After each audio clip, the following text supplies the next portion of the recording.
Mu waziri ase serikali ya Kenya Kwanza Aisha Jumwa uralire kwerusia ase kiama kia UDA korengana nere ni gaerere buna nigo aimukiri getambukire kyo ase ngencho yobwanchani bwaye ase abantu ba Kilifi watananwa ase okurwanire kirugo kyobo gabara we county ya Kilifi nokugania kuburayi obuyase county eyo. Aisha ni gasabira abantu ba Kilifi weyatanana gose gotenena BOKONG'U ase OBOAMO na gotancha watananwa. Aisha Jumwa Karisa Katana is no longer a member of the United Democratic Alliance, UDA. This decision is not an act of anger. It is an act of concern. It is a decision born out of love for Kilifi, faith in its people, and unshakable belief that our county deserves leadership that listens, serves, and delivers. As we move through this transition, Wananchi and the public will play a key role in shaping the next steps.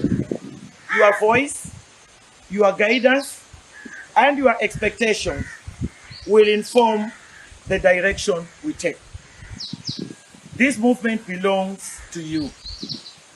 My fellow residents of Kilifi, I urge you to remain peaceful, united, and hopeful. Let us reject division, embrace one another, and continue this journey with dignity and courage. As your leader, I have chosen to stand with you.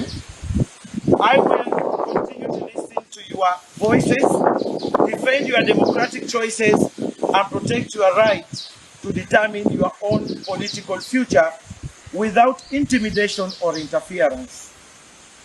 History has taught us that when a united people stand together for justice, no obstacle is too great, no dream is impossible.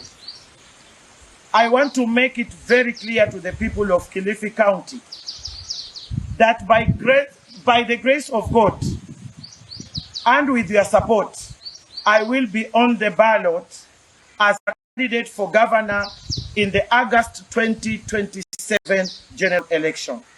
The future of Kilifi is bright.